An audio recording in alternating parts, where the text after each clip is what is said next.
Salut Paulina.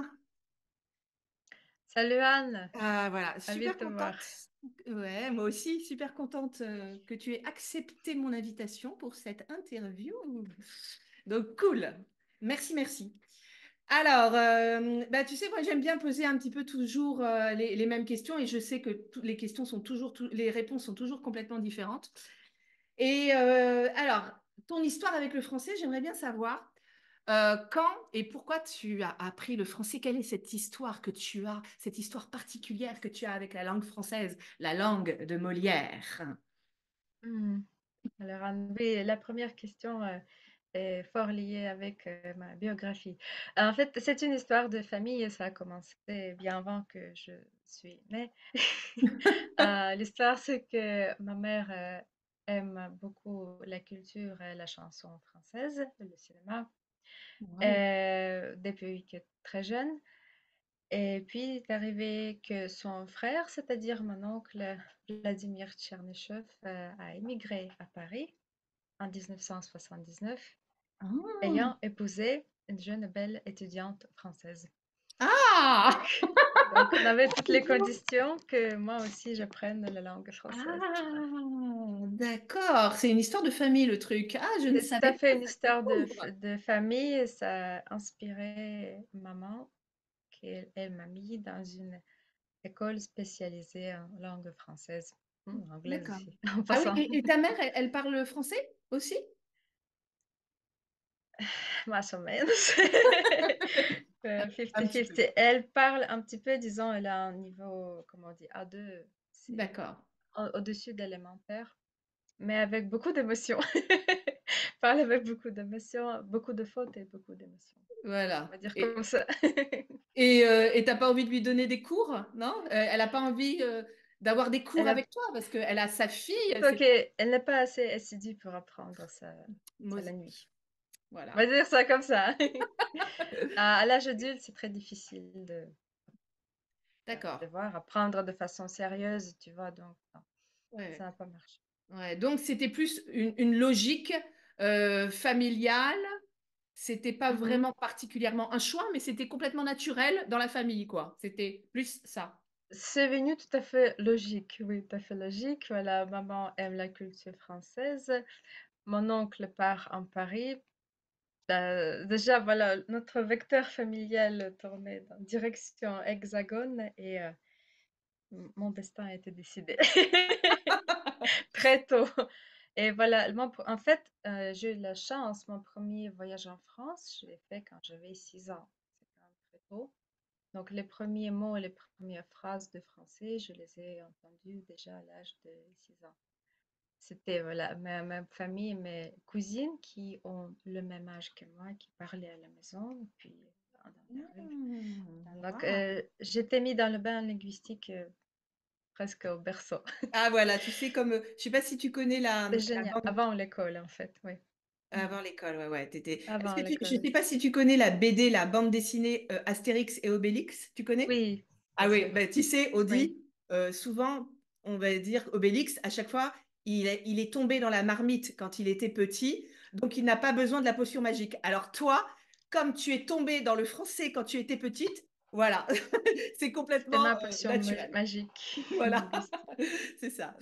Ouais. Bon, Oui. et moi, je voulais savoir, parce que quand même, tu as vécu aussi quelque temps en France, voilà, il y a Mhm. cette histoire familiale, quand tu parles français, qu'est-ce que tu ressens? Est-ce que tu as l'impression de pouvoir être quelqu'un d'autre? Est-ce que c'est... Ouais, qu'est-ce que tu ressens particulièrement quand tu parles français?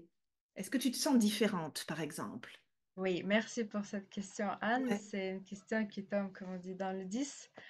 Je sens tout à fait une autre partie de ma personnalité qui ressort quand je parle français ou anglais, mais surtout français. Oui, ça change quelque chose dans moi, en moi, à l'intérieur de moi. Mais j'aime beaucoup. Ouais. J'aime beaucoup. Oui, la mélodie de langue est différente. C'est plus chantant que le russe. Le russe, c'est plus monotone. Les sons sont très différents aussi. Et puis voilà, il y a tout un contexte dans ma tête qui surgit à chaque fois les souvenirs de France ou de mes études de français, hein. Oui, c'est différent de quand je parle ma langue natale.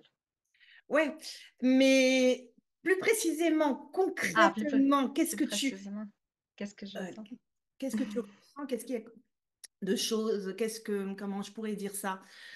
Là, tu as été un petit peu, on va dire, vague, mais j'aimerais bien un exemple concret. Tu vois, par Ah, ah. exemple, moi, c'était, je peux être encore plus extravertie aux Mhm, États-Unis quand je parle anglais. mhm. Toi, quand tu parles français, qu'est-ce que Ah, tu... je dirais aussi, je suis plus extravertie. Ah ah, En fait, quand je parle n'importe quelle langue étrangère, ah je ah. suis plus extravertie. Oh. Et aussi, bah, je sens le plaisir. C'est un plaisir pour moi de parler français. C'est une belle émotion. À chaque fois, je sens comme... Ah. C'est agréable, voilà. Alors, est-ce que tu as l'impression d'être différente quand tu es une artiste qui s'exprime en français? Il y a l'artiste qui va s'exprimer dans ta langue maternelle et quand tu t'exprimes en français ou en anglais, est-ce que tu te sens différente? Oui, tout à fait. Je me sens un peu différente. Je sens qu'une autre part de ma personnalité ressort et j'aime beaucoup cette expérience. Et je sens que ressort ma personnalité plus française que russe, qui est due à euh, la partie de la vie que j'ai passée à Paris. En bref, c'est ça. Voilà, donc les ressentis et tu dirais, ouais, tu te sens plus, ça fait écho à ton expérience parisienne quand tu t'exprimes en français. C'est ça. Donc c'est les Oui, souvenirs, c'est plus émotionnel, tu dirais? Qu'est-ce que... bien sûr, c'est tout à fait émotionnel. Je suis une personne sensible qui se souvient beaucoup de choses. Et en général, je me souviens des faits qui ont gardé une trace émotionnelle dans mon âme. Donc oui, la réponse est Mhm. oui. Ok.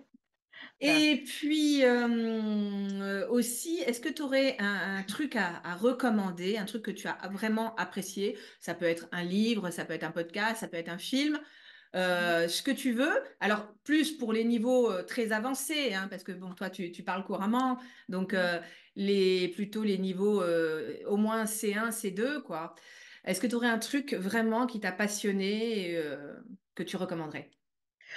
Alors, j'aime beaucoup la littérature contemporaine française Ouais. et quelques écrivains très connus que je vais recommander. Donc, ma connaissance de la littérature contemporaine française a commencé avec le livre de Frédéric Beigbeder, comme pour beaucoup de Russes. Mhm. Le livre Les 99 francs que j'ai découvert à la médiathèque de l'Alliance française à Saint-Pétersbourg. C'est Ah. un livre que j'ai lu à l'âge de 17 ans. J'étais contente que j'ai tout compris parce que c'était quand même un document authentique. Bon, tant mieux pour moi. Ah ouais, ouais, Et bien. j'ai beaucoup apprécié le langage et le ton de cet écrivain. Plus même que le sujet parce que le sujet, je trouvais assez plat, en fait. Même Ouais. si c'est bien, ouais, le sujet est assez plat. Et puis, en 2019, j'ai vu le film basé sur ce livre. Je l'ai vu à Paris, et j'ai apprécié le film. Je pense que Tu as apprécié les deux, l'adaptation? les deux se L'adaptation? valent. Oui, je Ah, pense qu'il reflète très bien le ton du livre et l'attitude. Oui. voilà. Et aussi, l'autre écrivain que j'aime, on les compare souvent, les critiques disent qu'ils sont dans le même courant, c'est Michel Houellebecq, l'écrivain d'origine belge, si je ne me trompe pas. J'ai lu beaucoup de son œuvre, j'aime bien. Et je préfère lire en français qu'en russe parce que, je sais pas, dans des traductions en russe, beaucoup se perd, je trouve, de l'ambiance. Donc voilà, je D'accord. recommande Becbéder et Houellebecq à lire Ouais. aux gens qui étudient le français en niveau avancé. Ok, donc Beck BD et Houellebecq. Et chez Houellebecq, pour Beck BD, tu as cité le livre 99 francs et le film Mhm. qui est adapté. Et pour Houellebecq, ce serait, si tu devais en citer un ou deux, ce serait lesquels? Je vais recommander tous en fait parce que je pense D'accord. que tous sont bons. Mhm. Et ce que je veux bien distinguer, là je regarde mon armoire à livres en fait, Ouais. c'est Comment ça s'appelle? La soumission Ouais. et sérotonine. Ok, la Voilà. soumission Des sur les... livres assez récents, des Ok, années ouais, ouais. 2010. Voilà. Ok, bon, je les ai pas lus, mais voilà. Euh, Et le... si tu veux te plonger dans une dépression d'une personne adulte, je te conseille vivement. Waouh, ça te donne envie! Ça donne envie. Non. Aller dans les profondeurs, mais c'est dans l'obscurité qu'on découvre la Dans les lumière. profondeurs de la réflexion pendant une dépression. Bon, ça va. C'est ce qu'il faut lire. Voilà, c'est les recommandations non médicamenteuses. Voilà. Ok. Et aussi, bon, bien forcément, toi, tu as un très très bon niveau de français, mais globalement, ce qui a été vraiment le plus compliqué pour toi, le plus difficile dans Mhm. l'apprentissage du français, hein, bah, en fait, un peu selon les nationalités, selon les cultures, il y a des choses plus ou moins difficiles. Et toi, tu dirais que c'est quoi le plus difficile pour toi? Pour moi, le plus difficile, c'est ce qu'on appelle pendant les examens la compréhension orale, c'est-à-dire comprendre les vraies conversations dans la vraie vie quotidienne en France, de comprendre ce que disent les gens. Je pense que la raison, c'est que l'accent russe est quand même différent de la vraie prononciation française, Mhm. même dans les bonnes écoles. Voilà, j'ai dû me faire l'accent, ça m'a pris 6 mois. Mhm. Sinon, c'était bien. À l'écrit, je comprenais très bien tout. Mhm. Euh, les films aussi, ça allait. Les infos, c'était super difficile parce Mhm. que les animateurs te les parlent vachement vite. Ouais, ouais. Euh, voilà, la compréhension orale, c'était le plus difficile. Et comprendre l'argot, mais je l'ai appris assez vite. Ouais. Ouais, parce que tu étais plongé quand même dans la vie quotidienne et les gens au quotidien, ils ne parlent pas comme les journalistes à la télévision ou comme dans les livres. Donc il y a beaucoup Mhm. de je sais pas, faut voir, voilà. Donc il y a beaucoup de Et des gros d'argot. mots aussi qu'on n'apprend pas à l'école. Bien Parce que sûr, bien sûr, à bien sûr. Paris, les Parisiens, comment dire, râlent, grondent beaucoup. C'est Ouais. charmant. Tout à fait, tout à fait. Ouais, ouais. Je confirme, je confirme. Ok. Et alors, bon, toi, tu es une artiste plus, hein, tu es multi-potentiel, on dirait. Tu es pluriactive. Mais donc, bien sûr, Multifonctionnel, j'ai envie de dire. ah, L'artiste multifonctionnel. multifonctionnel. Ah, Comme un couteau suisse. un petit couteau suisse. Paf, paf, Comme paf, ça, je paf. me sens paf, paf, paf, dans tous les sens. Mhm. Ah ah, ouais. Et donc, Oui. est-ce que là, tu nous as parlé effectivement bah, du fait que ouais, que tu écrivais en français, des paroles de chansons, tout ça tout à l'heure. Et toi, est-ce que tu as une autre passion, ou alors si tu as envie de parler de cette passion, voilà. En gros, Mhm. partage-nous l'une de tes passions, si tu veux bien, et de quoi tu aimerais nous parler. Merci pour cette question, Anne. Alors, j'ai deux grandes passions dans ma vie, c'est la musique et les arts plastiques. Mhm. Donc, tout le temps, comment dire, je bouge entre les deux. Voilà. Moi, je Mhm. produis plutôt de la musique et comment dire, j'ai tenté ma main. J'ai essayé de faire du management des artistes contemporains en Russie et une fois, ça a marché. Ah! En Bon, pas fait, qu'une c'est fois, un j'imagine, pas une qu'une fois, fois. j'ai fait Ouais. plusieurs essais, mais une fois, ça a marché. Oui, je veux bien en dire 2 mots. Donc, c'est une pratique complexe et fine de vendre l'art contemporain, sans doute.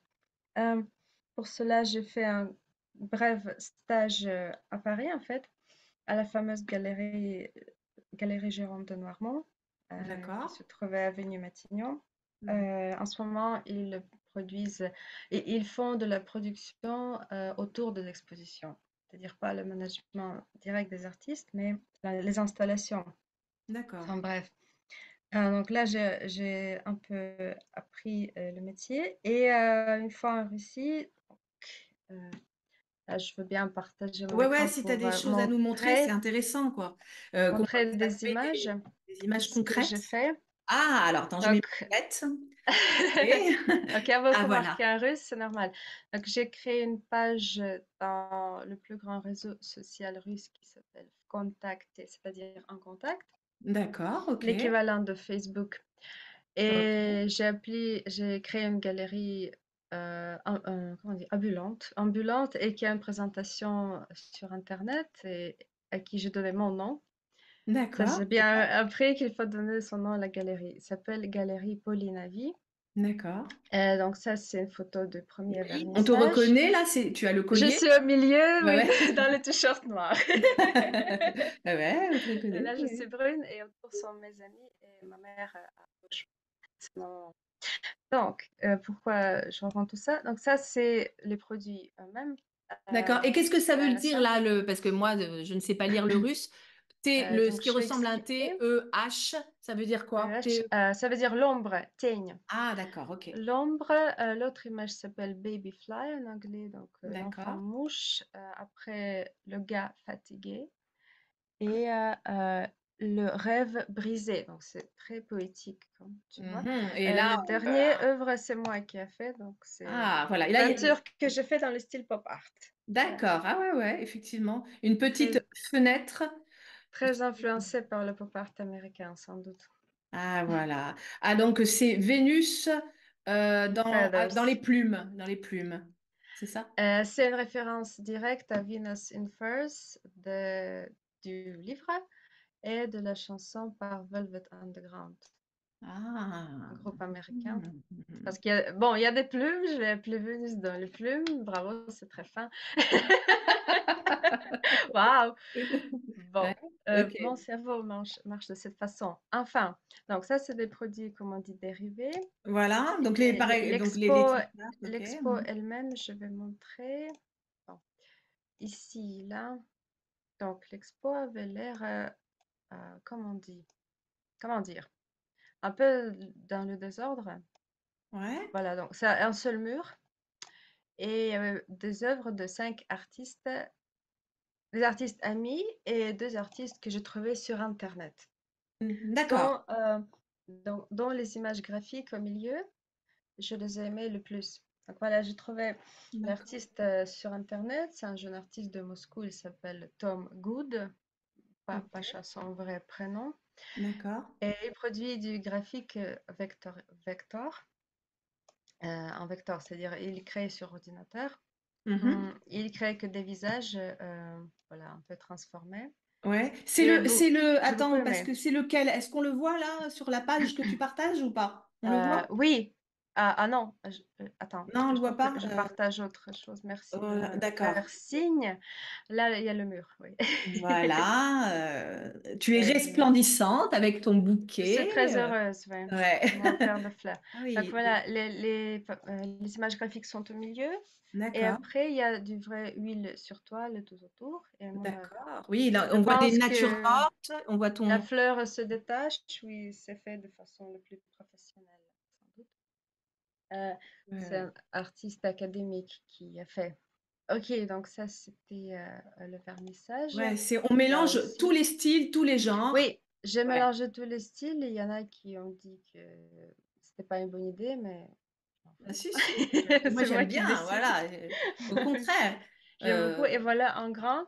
Donc ça, ah, c'est l'œuvre avec laquelle j'ai eu le coup de cœur. Et tout de suite, voilà, je me suis dit que l'artiste a du talent, je veux faire sa promo et j'ai fait. Dans 2 mois, ah, j'ai fait l'exposition et encore dans un mois, j'ai vendu quelques posters. Bon, quelques, pas beaucoup, j'ai vendu quand même. Bien. d'accord. Mais parce Et que, oui, ah oui, dis-moi. parce que là, moi, j'ai vu une mouche. J'ai Mhm. vu, qu'est-ce qu'il y a? Comment s'appelle Ça, cette œuvre? Baby Fly. Ah, bah voilà, ok. Fly s'appelle. Bébé et la mouche. Donc, il y a la mouche qui est sur le visage du bébé, très déformé. Ouais, ouais, non, non, j'aime bien aussi, j'aime bien. Bon, Mhm. ce que j'ai vu à la seconde ici, c'est qu'il s'agit des traumatismes d'enfance. Pour moi, sans doute. Voilà. Si on regarde les yeux du bébé, bon, c'est, comment dire, c'est le gouffre. Mhm, mhm. Et en plus, j'ai fait une campagne photo, publicitaire, mode, tout ce qu'on veut, pour montrer ses dessins.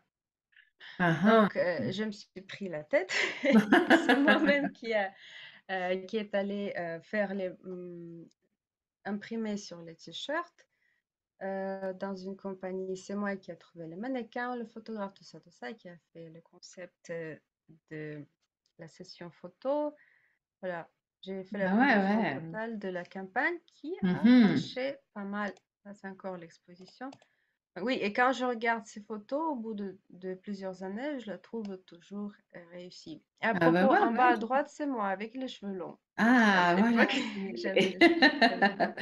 Ah ouais, ouais, donc... Je ne sais pas où ils sont partis. Enfin, maintenant, je ne me Ah souviens pas ouais, comment ouais. c'est passé. Et Mhm. voilà, encore une fois, je montre. Bon, ça, c'est les produits que j'ai Mhm. vendus, les Ok, t-shirts long. et le sac en laine. Non, en lin. Ouais, ouais. Les prix sont en roubles, ce ne sont pas des Ouais, c'est pas milliers mille deux d'euros. cents euros, tu nous rassures. Ce ne sont pas 1200 Ouais. euros, Et ça fait à comme les peu près gens à combien? l'étranger. 1 200 roubles, ça fait à peu près Pas combien? beaucoup, 25 euros, Ah voilà, ouais, c'est 20 les prix dollars. traditionnels. C'est le prix Voilà. de mass market, tout à fait. Voilà. Les petits, les sacs aussi en tissu, donc Mhm. plus écolo. Avec l'autographe de l'artiste en bas, Ah ouais, donc je sympa. Non, non, signale. tout à En fait. fait, en bas de chaque photo, il y a l'autographe de l'artiste et j'ai envoyé en plus un poster signé par lui avec chaque produit. Ah ouais, Bref, je me suis cassé la tête. ah ouais, ouais, c'est Mais, clair. Ah mais ouais. j'ai beaucoup aimé. J'ai beaucoup cette expérience. J'aimerais bien refaire. Ah ouais, ouais. Donc quand tu disais que tu étais un couteau suisse, tu es vraiment un couteau suisse, hein. Et puis Merci, là, ce que Anne. j'avais vu dans tes J'ai chansons, prouvé. je mettrai la vidéo sous, Mhm. sous la description, que je mettrai tes vidéos où tu chantes, notamment. Est-ce que c'est en Uruguay que tu chantes ou c'est où? Je Oui, sais. c'était à Montevideo, en Voilà. Uruguay. Ouais, c'est ça. Et je te disais, là, tu chantes en français, mais tu avais un petit côté aussi underground. Et là, Mhm, quand tu aussi, dans ton rôle de manager, de mise en avant d'autres artistes, il y a aussi quand mhm. même ce côté underground qui ressort, hein, je trouve. Ah oui, c'est plus fort que moi. Comment dire? J'ai, je suis amoureuse de l'art underground et c'est ce qui me passionne, me motive le plus. Donc, je ne sens rien envers l'art classique ou trop comme il faut. Et quand je n'ai pas la passion, je ne suis pas motivée pour travailler, quoi. Je suis une personne comme ça. Donc, oui, je travaille toujours dans l'art un peu underground. Mhm, ok. C'est mon choix. Ouais, Parce ouais, non, que je c'est l'aime bien. super. Et est-ce que, parce que tu es prof aussi, tu es prof de français, et est-ce que parmi tes élèves, il y a beaucoup d'artistes aussi ou... Hmm. Parce que Il n'y a en pas général, beaucoup. on attire un peu aussi ce qu'on est. Hmm. Alors, est-ce que beaucoup d'élèves artistes... En ce moment, j'ai une élève artiste, mais vraiment jeune, elle n'a que 18 ans, mhm, et elle veut faire des études de stylisme et modélisme en France. Donc, c'est un beau projet. Je lui souhaite comment on dit, tout ce qu'on peut souhaiter à cette aventure. mhm. Et c'est pour ça qu'elle apprend le français avec moi. Oui. Ah, voilà. Donc, Sinon, non. Mais en général, je peux dire que j'attire le public jeune, c'est-à-dire jusqu'à 25 ans, vraiment jeune. Euh, oui, comment dire? Les étudiants euh, avec qui j'ai le meilleur contact et qui m'aiment bien, c'est les jeunes. Voilà mon public. ah bah voilà, ouais, ouais, mais ça ne m'étonne pas parce que on voit, tu as ce peps, cette énergie, cette ouverture d'esprit et tout ça. Non, c'est Oui, vrai. j'aime ça. C'est logique. Ça ne veut pas dire que moi, je n'ai pas l'ouverture d'esprit, hein, mais, mais Non, je pense que c'est nous vrai que tu sommes dégages avec cette toi image. Tu un peu dégages. sur le même vibe, la même longueur Ouais, d'onde. ouais. Ouais. Mm, Eh bien, écoute, bah, c'est super. En plus, je pense que c'est très inspirant. Tu as une énergie j'espère. communicante parce que, waouh, tout ce que tu fais, c'est pouf, pouf, pouf. Il y a une certaine liberté quand même chez toi, je trouve. Il y a une certaine liberté. Beaucoup de liberté, oui. Ouais, ouais, ouais. Et ça fait du bien. Ça fait du bien de voir des personnes qui n'acceptent pas d'être enchaînées. Hein, voilà. Donc, Vous c'est... êtes bonne psychologue, madame. J'ai jamais dit ça, mais tu as vu. Oui, effectivement, je déteste d'avoir trop de contraintes. Peut-être c'est une raison pourquoi je me suis pas fait une fortune en fait. Quoi, je n'ai pas comment dire, une fortune énorme, alors que j'avais toutes les occasions. C'est parce que et les occasions, je n'aime pas les contraintes, pas trop les bosses. Quand on me dit trop ce que je dois faire, j'ai horreur de ça. Donc, j'aime mieux travailler indépendante, mais être heureuse. Voilà. Exactement. Et puis, où, qui sait où cela mènera? Plein Ah oui, on sait d'inattendus, jamais. de surprises, de rencontres. Mhm. Tout est possible. C'est ça qui est aussi génial. C'est pas convenu, n'est pas tracé d'avance. Voilà. Oui, en fait, là, je vais oui, faire une petite conclusion philosophique, mais très brève. Ouais. J'ai noté que oui, il y a des gens qui aspirent à avoir énormément d'argent dans la vie, mais Mhm. moi, j'ai vu que ce qu'il me faut, c'est énormément d'énergie. Et que tout dans la vie est énergie, et je me nourris en fait de la bonne énergie, des émotions. Voilà, c'est ce qui me fait vivre. Et dessous, bah, tant pis. J'ai assez, quoi. Donc, Ça va. beaucoup J'ai de assez pour sérotonine, vivre. beaucoup de dopamine. De dopamine surtout, oui. Et de Euh, beaux souvenirs. ouais, non, non, bah c'est. Bah écoute, une belle conclusion. Merci beaucoup. Bien Mhm, sûr, je mettrai les mhm. liens de tout ce que tu nous as indiqué Merci, sous la Anne. vidéo. Voilà, pour Merci, les Anne, pour curieux. cette interview. C'était génial pour moi. Encore une belle expérience en français. Merci, plaisir partagé, Paulina. Salut, au revoir à tout le monde. Salut! Merci.